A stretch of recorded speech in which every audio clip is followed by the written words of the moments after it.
আসসালামু আলাইকুম। কিসের আসসালামু আলাইকুম?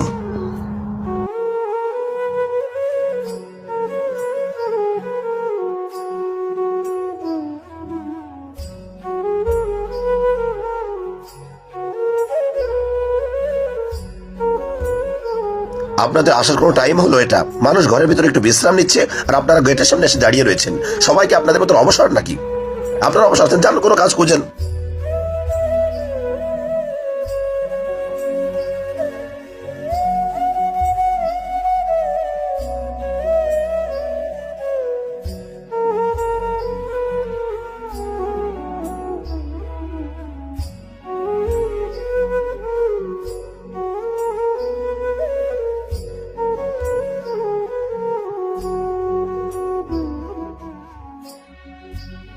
নিশ্চয়ই আল্লাহ ধৈর্যশীলদের সাথে আছেন।